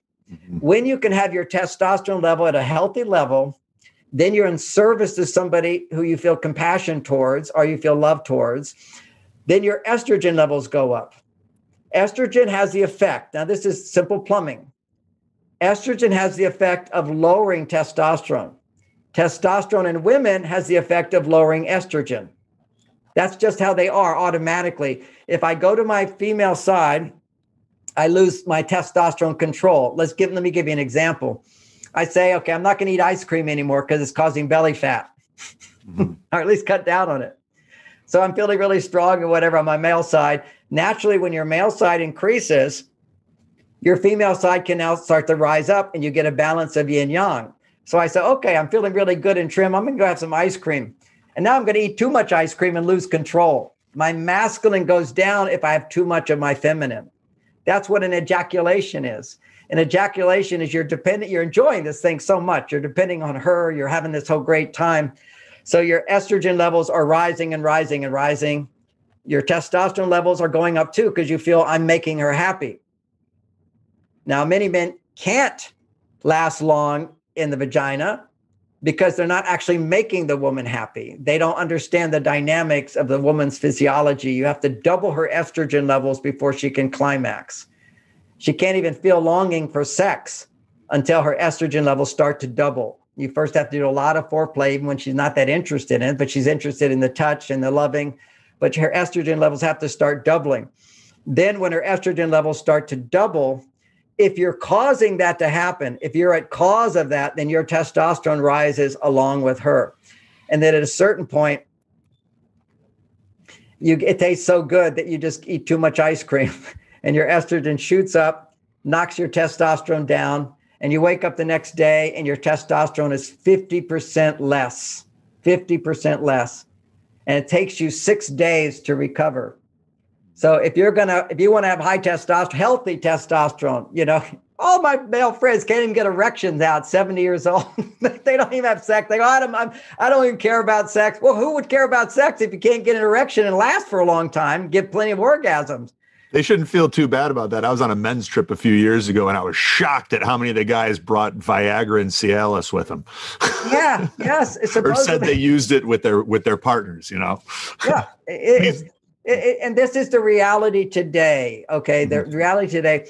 And ironically, in the past, historically, people didn't expect sex to be this great thing. It really was like a big sneeze. Rajneesh used to talk about orgasms just a sneeze, but you have to have a lot of sneezes after a while. You lose your addiction to it. That's part of the whole thing here is learning you're freeing yourself from the addiction of ejaculating. It's not the orgasm. The orgasm becomes orgasmic more and more and more.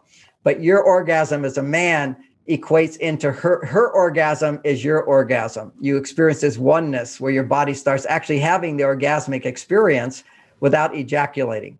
And that really, to start doing that, you have to practice not ejaculating for a good 6 months to build up the chi energy. But you learn how to make love to her, and she has to be trained in this, that she should not in any way want you to ejaculate. That's my biggest obstacle from women and couples. Women want you to ejaculate, for a variety of reasons. One, they have a male side, just like we want a woman to have an orgasm. They want to feel like they did it. They got you to ejaculate. Another one is they're not really enjoying it, and they just want it to be over soon, because when a man ejaculates, it's over. And why is it over? Because your testosterone goes down. You lose your testosterone once you ejaculate. Now imagine if you go through life and you don't ejaculate, and you also have regular sex. That's your potential as men, but you got to get over the addiction to ejaculation. So you're talking 6 months, even if you're having sex, there's no ejaculation. Yeah, that's what. First, tall order, John. Tall order. No, but there's a process. Okay, let me get to the process. First is never masturbate. That's the first one. Masturbation, you're just a monkey if you're doing that. You're a young teenager kid. You want to rise above that. So you never masturbate, and porn will make you masturbate. It controls you. So you can't even look at porn anymore. You just got to disconnect. That is just like taking cocaine. It overstimulates your dopamine receptor sites. You're going to feel, I have to ejaculate, or you'll get blue balls. So that's the first step, is don't do it alone. The next thing is have a partner and have sex with her and ejaculate, and then don't ejaculate for 6 days. So you cut it down to once a week. Now, what you're doing is freeing yourself. During that week, you're going to be horny. You're going to want to ejaculate. You don't ejaculate for 6 days, and that's cooperation with her. And women, I tell women, if you want a guy to bond with you, because they have sex with guys right away, guys don't even call back. It's because if you have sex with a woman and you haven't yet bonded mentally and emotionally with her, then after having sex with her, your testosterone goes down. There's nothing to bring you back to her. But a stranger woman will produce testosterone right away. So I've experienced that. Yeah. Okay. Yeah. And, a lot of guys are like in their 40s and never wanted to make a commitment because they would ejaculate on Saturday night with one woman and go with another woman on Tuesday and ejaculate. And now the brain becomes confused. You can't bond with this woman if you just bonded with another woman. Because after connecting, it then goes down, and then it goes up with her, and it goes down. And then you get this ambivalent thing. You go back to this woman, and then it goes down, it goes back. I've experienced that, yeah. We have to understand the sexual dynamics. It's wisdom. Most people never heard of this stuff. Now I've studied the biology to explain it. Okay, so that was a lot there. I was, so here we are, how to do it. Okay, now it's you're training. Kind of weaning off of ejaculation. You wean off of ejaculation, and also of having sex. No pun intended. And not having sex more than once a week. Okay, once you're doing that, now you're freeing yourself from the need to ejaculate all the time. So you're creating a detachment in sex. So you start watching in sex, even though you're going to ejaculate on that once a week, you watch the rhythm of your arousal. Masters and Johnson mapped out the actual sexual arousal for men particularly. You have a period of excitement. During that excitement, there's no need to ejaculate. It's just everything is more pleasurable. Getting naked, touching, kissing, breasts, all that stuff. It's all very exciting, very exciting. Then at a certain point, it becomes a little less exciting. It's kind of like flat. Okay. And there's just this moment where, and that's when we want to do stuff to make it more exciting instead of it just continuing to be all by itself. When we were teenagers, we could just make out all the time. We were just in an arousal state. And then we started actually doing the real thing. That becomes boring. So there's a flattening that happens, and that's called the plateau, according to them. There's the arousal, there's the plateau, and then there's the ejaculation, which is a spike. It just shoots up. Now, right when it shoots up, they call that the point of inevitability. You can't stop. You can't hold back an ejaculation at that point. So you have to time it. You start practicing this. It takes a lot of subjective awareness to do this. It takes time. You have to know what is the point where that plateau stops and to change positions and start over. Just start over. You talk a little bit even. I mean, literally, you want to just, You So might say, you stop the act, literally pull out, maybe go down on her or change positions very slowly, depending on how aroused you are. Actually, the opposite is fast. Fast is better. Okay. As soon as you do it slow, you're already in fear, and fear produces estrogen, and estrogen causes you to ejaculate. But if you got to stay out of that fear zone, otherwise you ejaculate. So as soon as they notice yourself getting close to the point of inevitability, and ironically, even before you have to have a certain amount of distance, and they just pull out, and they just say, you just do it suddenly. Now, ironically, when you pull out, she becomes more aroused. See, our mental thinking is, oh, we're a loser. We have to pull out because we're too excited. We have to change that thinking. We're pulling back because you have to understand this. The reason you're at that point of high tension, and it's tension, ejaculation is the release of a tension that builds up, only because your excitement is not equal in her. She's not receiving you. She needs more tension to build up. We have immediate tension to release. She needs time to build up the tension, and then she wants sex. She wants you to pound her, and then she wants to release it. Okay, so it takes time to build that up. So when you're more excited than her, you will always hit that point of inevitability. So you have to keep that. You're cool, calm, and collected. You're feeling love and affection and warmth, enjoying it, but you hold back from getting too excited. The more you hold back from being too excited, you're a Buddha. Nothing, you just come back to this more centered position. Don't get lost in the pleasure. Now, this is best with somebody you deeply love. Okay, so I'm going to just talk about it from that point of view. Maybe you just got a girlfriend, you don't deeply love her, but you have affection for her, however you want to call it. You want to always realize the purpose of sex is to feel that love and affection, not to have more pleasure. You will have more pleasure automatically. The reason sex is so good to connect with your feelings of love is this is deep inside our soul and spirit. And through pleasure, our ability to feel increases. Feeling pain increases your ability to feel. Feeling pleasure increases your ability to feel. So by stimulating pleasure, you're able to increase your ability to feel. And that's the point of it, is I'm doing this to feel greater warmth, affection, and love. And so whenever you get drowned out in the pleasure, your tension's going to build up. So the key to this is have the skills to constantly start over and give her the stimulation she needs so her estrogen levels will rise. Because if your estrogen goes higher than hers, your testosterone, you're going to release and go down. So it's a regulation of these energies. Now, women in studying, this is Tantra and this is Taoist sex. Okay, these are two things I'm a master of. I've studied in China, I'm studying in India. And I update it because really, they're not going to talk so much about, maybe some do, I don't know, everybody's teaching, but they're more about the practice rather than the brain hacking mental attitudes. The attitudes are, you're going to always prioritize as a man the increased feeling of affection and warmth and love more than, and the desire to please her and knowing what pleases her. So we'll go a little bit into that. In Taoism, they talk about 9 orgasms for women. The first is the kiss. You should not even go anywhere else in her body after you have loving conversation and romance a little bit. Then the kiss. The kiss is the French kiss, ultimately, where she opens her mouth and penetrates your mouth. That will be a natural instinct in her. If women are inhibited, they never have that.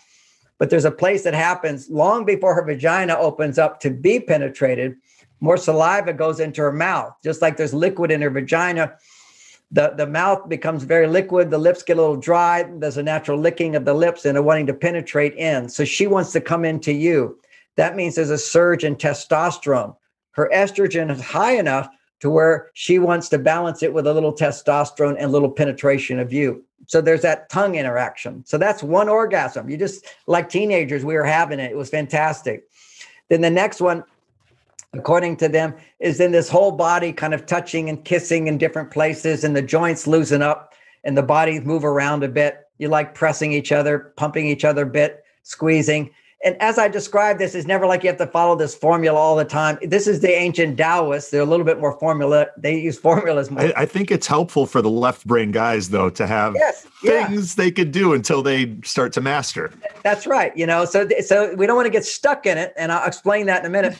But, behind the ears, for example, is really key. And gently blowing in the ears, touching her hair, by the way, is a massively oxytocin stimulator. Now, for estrogen to go higher, oxytocin needs to be stimulated in a woman's body. Ironically, non-sexual touch is the beginning of the production of oxytocin. That's why hugs, attention, affection, listening, a date, all of those things make a woman feel safe to be herself, where she can kind of relax.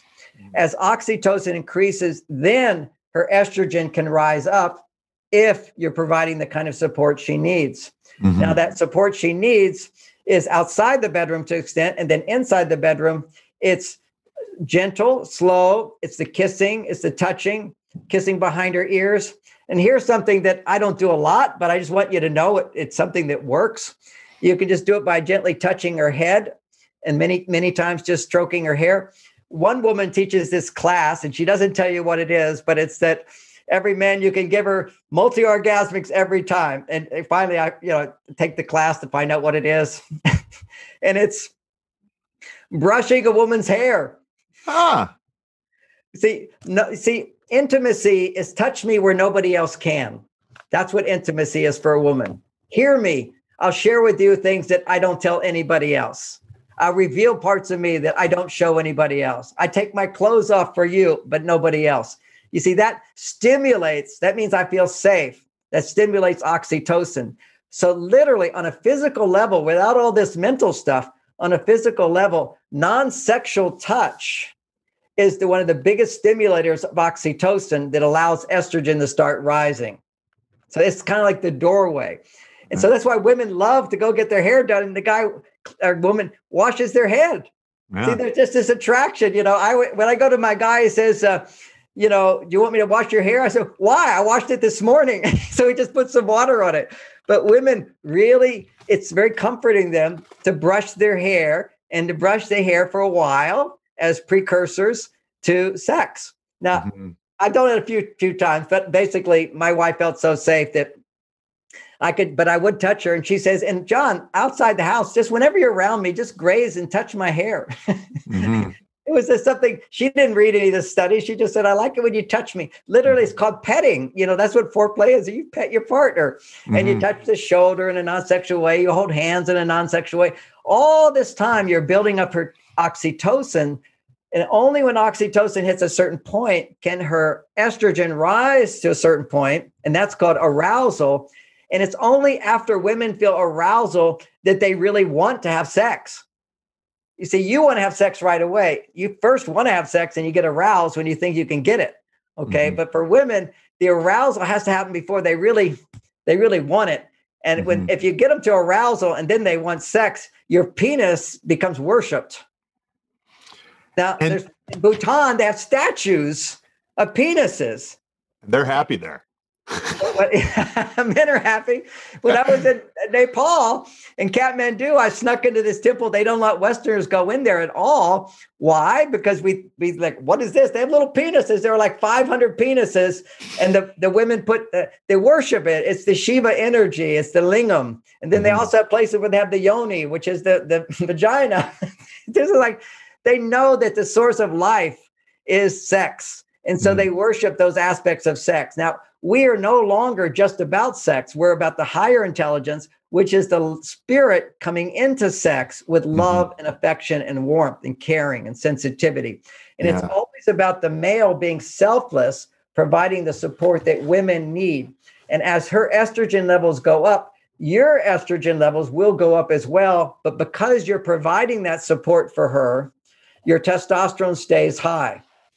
Now, what happens for women is when their estrogen levels are low, when you're stimulating them and they start to get excited, they start to feel that I want it. And then they grab it. They take it away from you. That's when they close their eyes and they concentrate on their clitoris. And that's the opposite of what will allow you to last a long time. Mm-hmm. And women have to understand this. There's 2 female orgasms. Well, there's many. According to Dallas, there's 9. But then according to Freud, there's also the clitoral orgasm, which is very different from the vaginal orgasm. Mm-hmm. And then there's this big war saying Freud was wrong. Of course, Freud is right about that. Any woman who's ever had a vaginal orgasm just laughs when they say there's no comparison between a clitoral orgasm and a vaginal orgasm with the G spot, the E spot, and the C spot. These are like, and maybe there's others. We don't have all that discovered. When you learn to do this for a long time, you realize there's a lot going on in there. Different points come out that need to be stimulated, which is why the ancient people, sex was their big thing. They didn't, have TV at night. So this is what they did all the time. They mastered this stuff. And if you're watching TV, guys, you're making a choice. Yeah. All these people say to me, as a sex counselor, they say, oh, we're too tired to have sex. I said, you weren't too tired when you fell in love. Mm-hmm. Mm-hmm. Sitting there watching the news and you're doing that stuff. You've lost the hormonal balance. See, that's the whole key. So having sex is a really, really big one to keep your testosterone up as your man, even if you ejaculate. Even mm-hmm. if you ejaculate, if she has an orgasm and you provided it, and then your testosterone goes down, in 6 days, your testosterone on Saturday morning will double. And that's very important for your plumbing to continue working and for your balls to get the message that you're an alpha man and you need to make that high level of testosterone. Mm-hmm. If you're a beta monkey, you don't get sex. The women don't want you. And then you're a beta, and if the alpha dies, the most powerful of the betas suddenly becomes alpha in one day, just because the women all want him sexually. Mm-hmm. He's the king. And once he's the king, his testosterone levels double. So if you're the richest man in the world, your testosterone levels double. But unfortunately, it depends upon your wife having orgasms. So Bill Gates has got low testosterone. I don't think he's given anybody any orgasms. That's for sure. There's no question about that. And the guy with Amazon, he divorced his wife. She wasn't having orgasms. His new wife will have them for a while, but then she'll start having to focus on herself to have them. And then he'll start being a preemie again and premature ejaculate, not be able to last long, because the woman has to be totally open and receptive. And right when they get to that place of open and receptive, they have their fears and anxieties. They want to grab that orgasm. And now they're doing it rather than you're doing it for them. Mm-hmm. That allows her to be receptive and go into waves of receptivity, and they become multi-orgasmic, and they're not focused on, they don't even know what you're doing. They're just opening their heart. And feeling safe enough with you to surrender. That's right. To let go. They need to have those hormones to have to surrender as well. You need the mindset, but you can't hold on to the mindset without the hormones, because it's the mindset of being safe in relationship to a man. Mm-hmm. That means being to trust him, to depend on him. And most women today in the 60s, what happened? I became a hippie, went to my female side, had long hair, peace, love, all that stuff. Women went to their male side and said, we want to run the world. And they were going to be empowered and all that. Now they're stuck over there, and men are stuck over on their female side. We have to find that balance. Mm-hmm. How to find that balance inside. And that is because we're already at this higher level. The New Agers talk about ascension. Oh, we all want to ascend. Actually, our culture, the Western world particularly, has ascended to the pineal gland. Basically, we already have what others might call self-realization, or at least the potential for it, meaning that we can now access freely our male and female side. If you're a woman, you can be masculine, you can be feminine. If you're a man, you can be feminine, you can be masculine. But we don't know how to do that in a way that respects our biology and brings spirit into the body. So what you see now is all this confusion of men going to their female side and experiencing all this erotic feeling, and women going to their male side and feeling like, ecstatic. Mm-hmm. Why is that? Well, think about it for a moment. If you're a man and your female side has been repressed, and you live in a culture that represses your female side, and you now have this enlightenment where you're free to go to your female side, it's like a pendulum. As you move from your masculine side and you move towards your feminine side, there's a place in between where you're in balance. Mm-hmm. That's ecstatic. That's the most powerful thing. That is self-actualization, that place where you've got the yin and the yang balanced together, just like all those Tibetan statues of the male god and the female god sitting on his lap, and they're having sex. Their union, the male and female is united within ourselves. And people take that to be a metaphor. To me, it's hours of ecstasy. That's the dynamic. It's fucking in love. This is like magic. But you got to have good relationship. You got to have balanced yin yang energy in your life. It's takes a while to get enlightened. And when you are enlightened, what you do then is you integrate it into your body. And you asked before, and we'll get back to some more sex techniques, but you said something about meditation. Is that it? Is it, dealing with your emotions? Yep. You got to process your emotions, and you also have to have meditation. Why? Well, I'll tell you my journey. So I went to my higher self, and I came out into the world, and I had anxiety. I had to learn how to process the stuff that came up because I went so high. Okay, now that's extreme. Maybe not everybody does that extreme, but the idea there is you have to go to your higher self and experience it somewhat. And in order to know when you're in your lower self, that you're in your lower self and this is not who you are.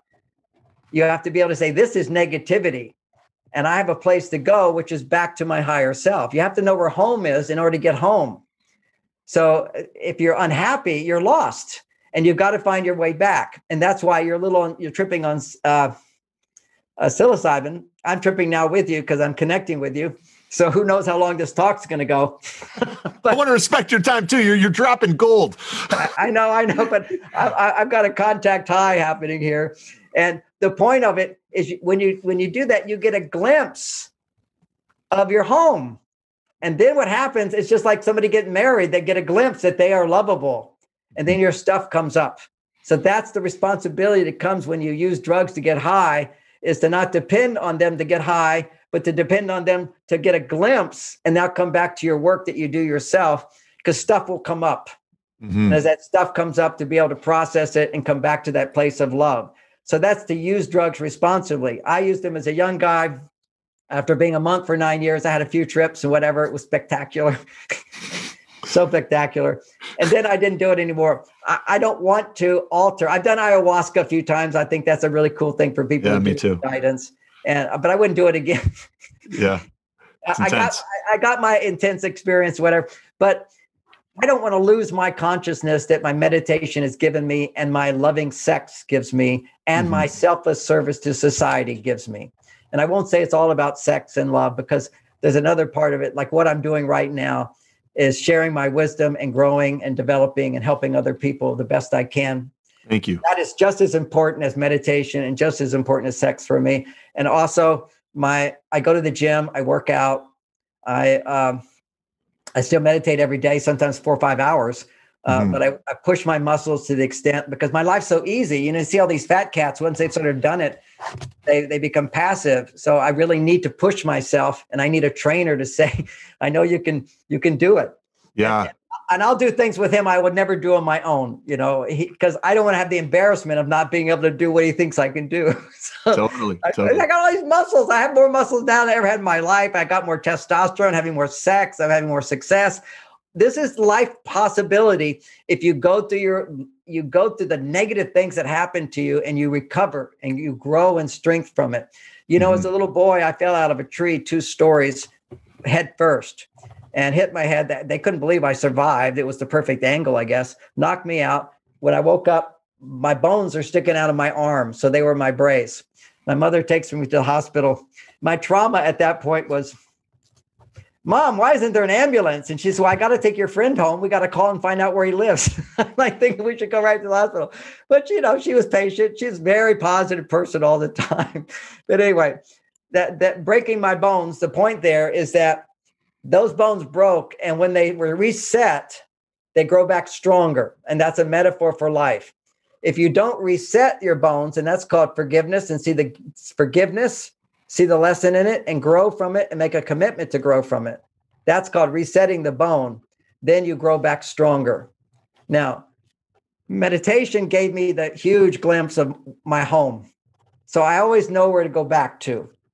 Then once you know where to go back to, then if something upsets you, this is not you. At least intellectually, you go, I'm just overreacting, basically, in that way of looking at it.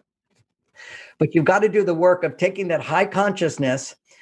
And as soon as you hold on to doing something with that negativity, you lose your high consciousness. Anytime you use negativity to get what you want, to change the outer world, use negativity to change the outer world, you're a monkey.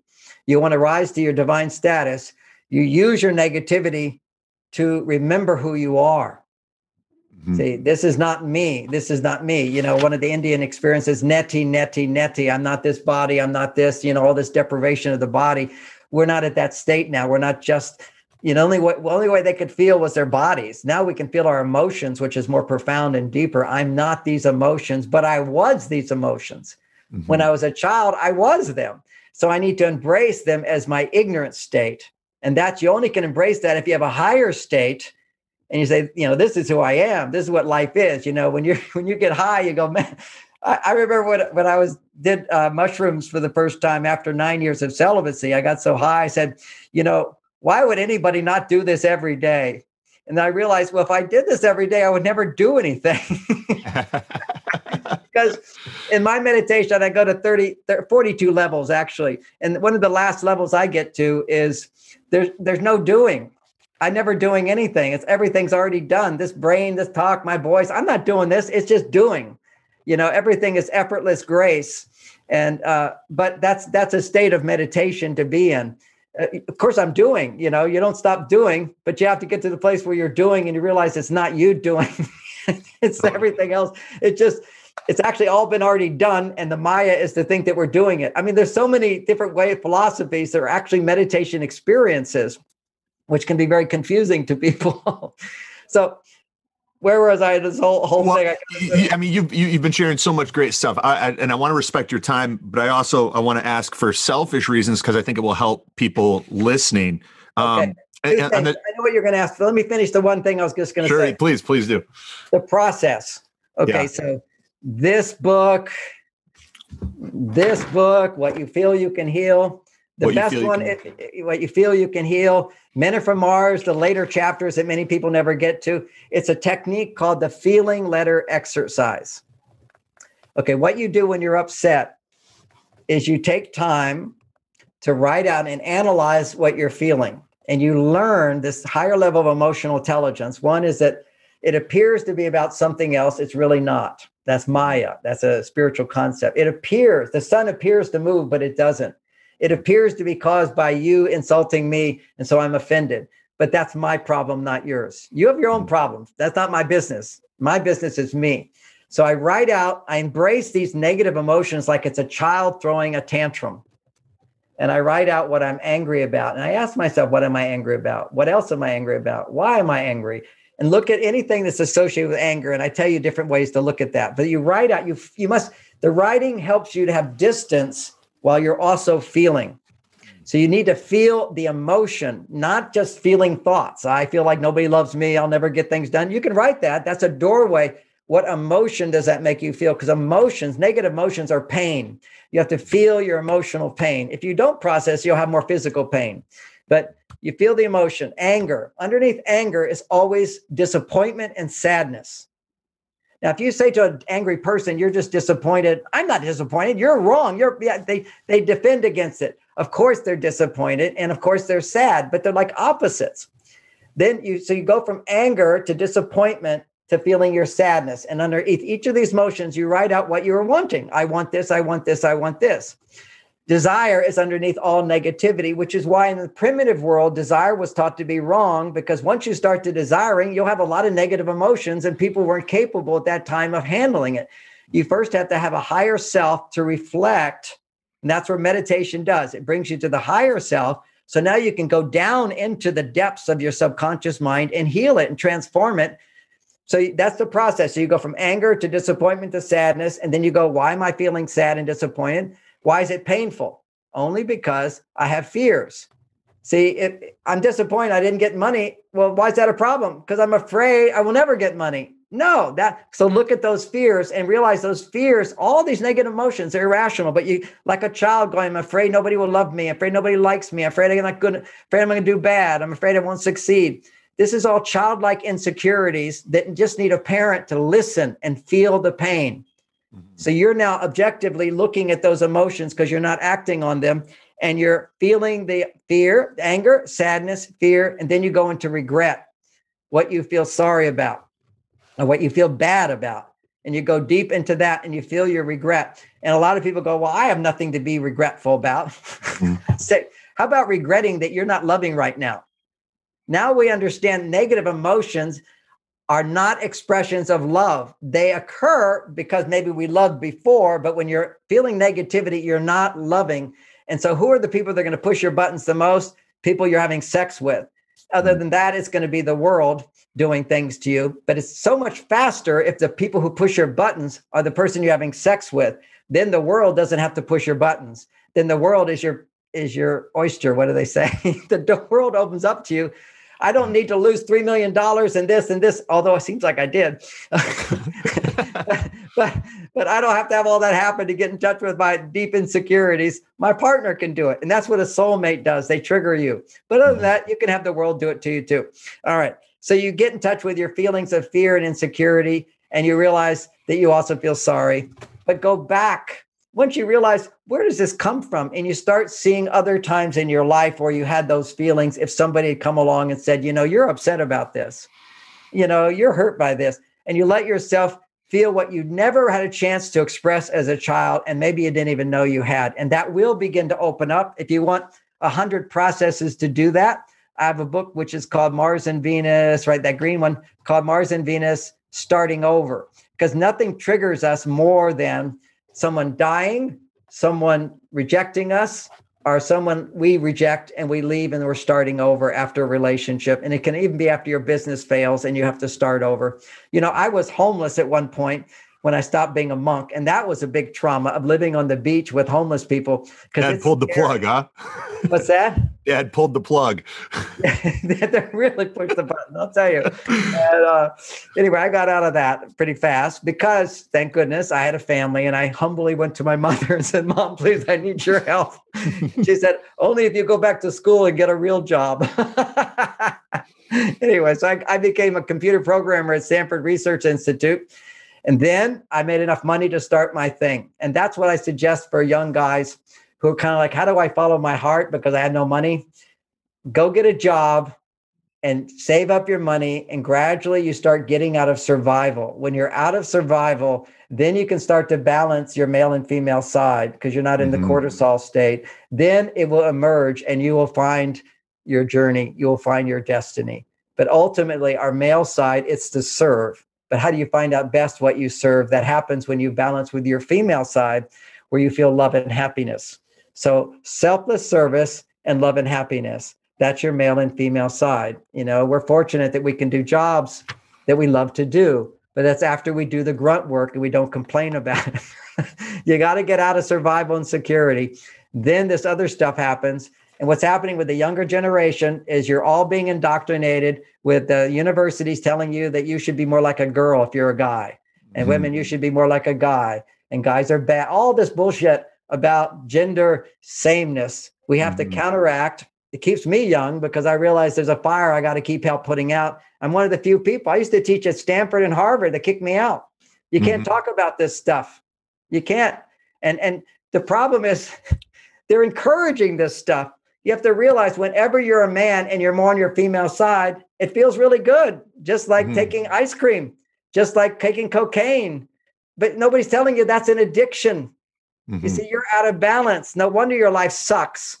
It's because you're too far on your female side. And women, you're out there making money all the time and you're not taking care of yourself and your need for love, and you need a man in your life.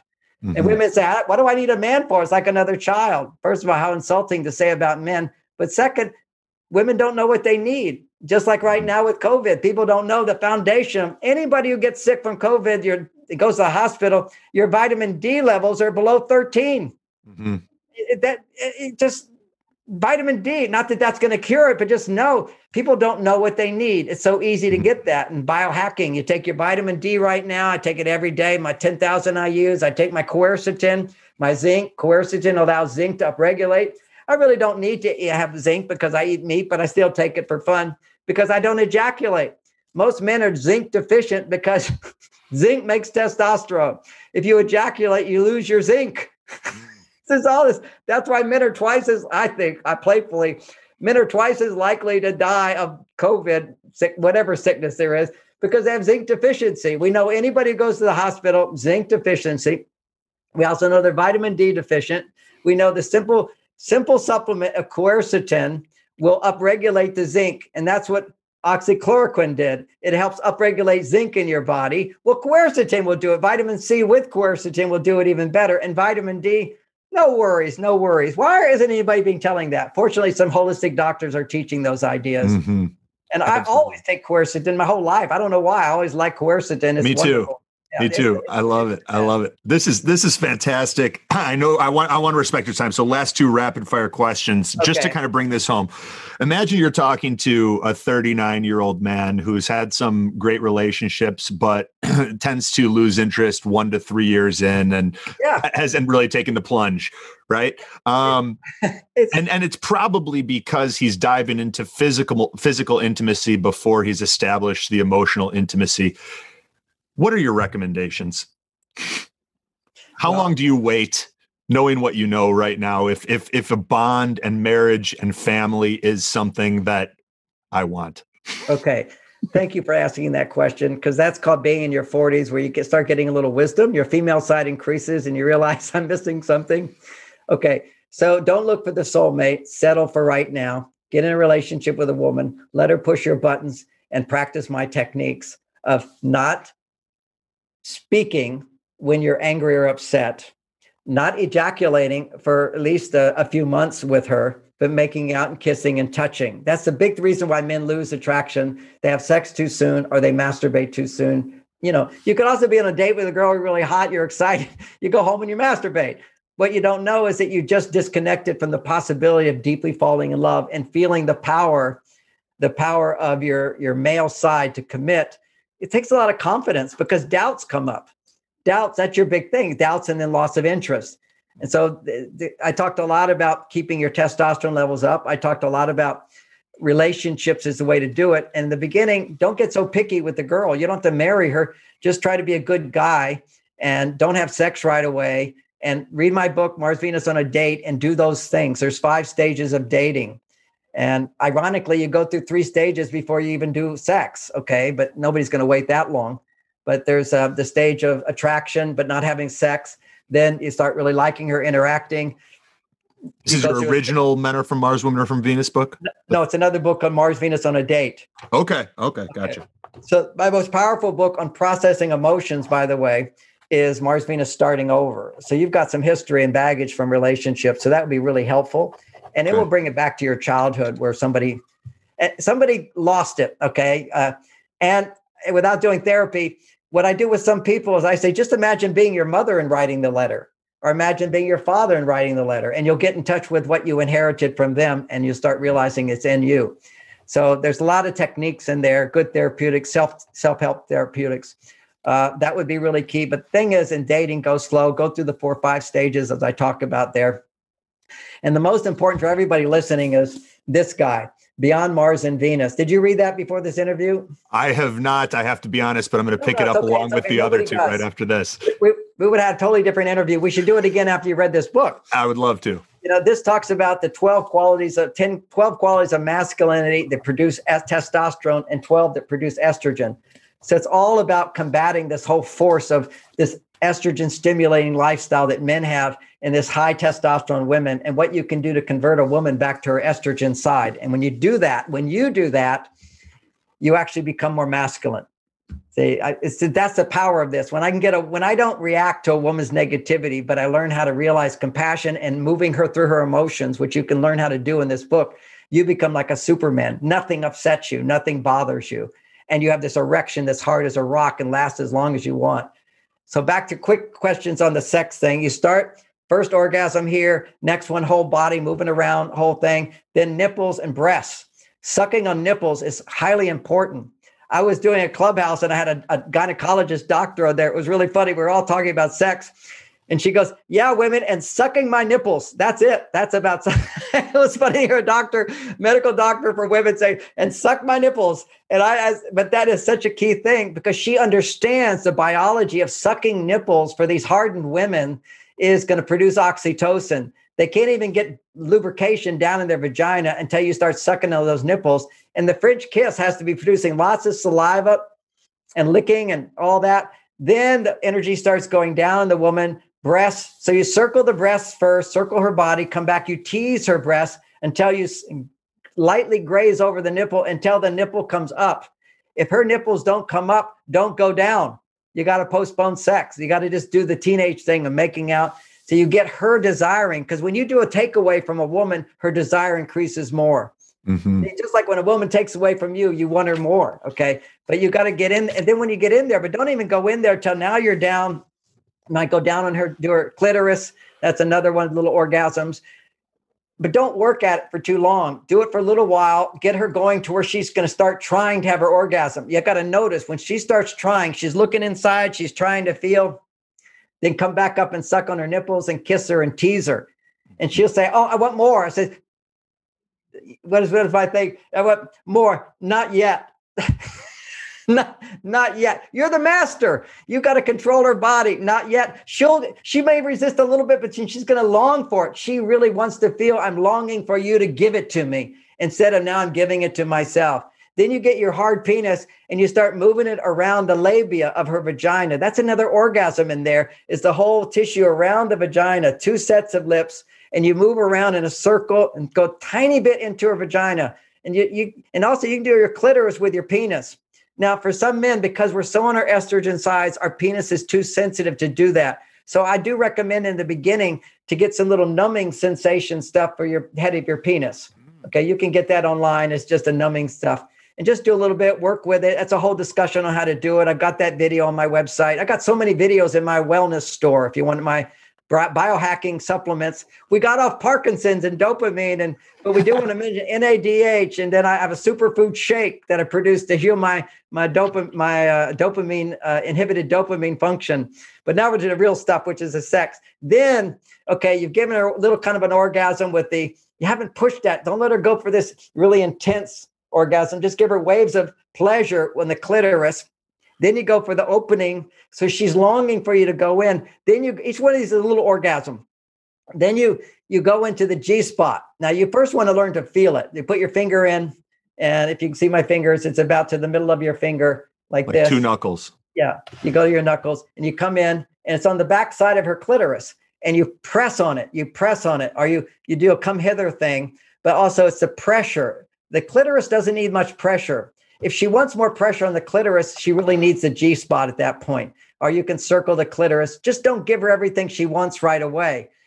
Then she's pulling you in rather than opening up to receive. So it's a dance of the energies. And whenever you get too excited, start over. But now you're inside of her. You put your penis inside and you're just gently going in the opening a little bit. Then you're going a little deeper.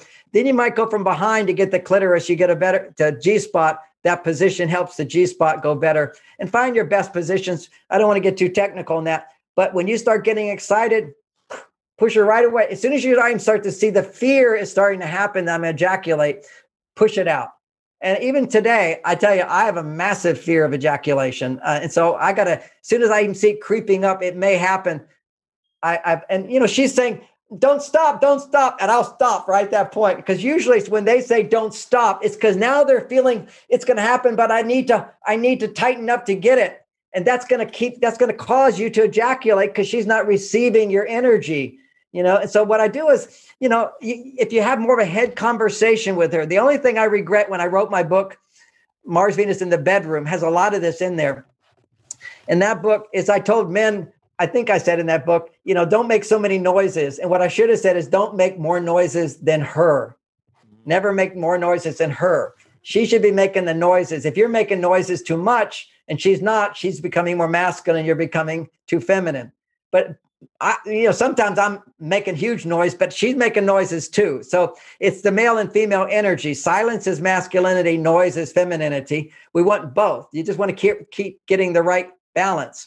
So I think I covered a lot there. There's a lot. So much. I mean, this has been fantastic. It's so enjoyable, and I'm gonna pick up Beyond Mars and Venus and some of the other books you suggested, and maybe we could do a round 2 and touch on Parkinson's and some other brain hacks and things like that. But you've shared so much of yourself, and Happy to do it. I'm sure I'm in trouble and missing the next interview, but I had such a good time. That's what happens when you get high. So thanks so much, Such a blast. Thank you so much, John Gray. This has been a pleasure. Appreciate you so much. Thank you.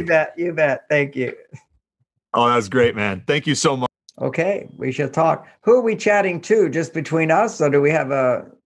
Yeah, so we're gonna our audience that we'll share this with. We're just gonna chat with us. We'll have it recorded, cleaned up, and then we're gonna share it with our audience, big biohacking audience. Okay.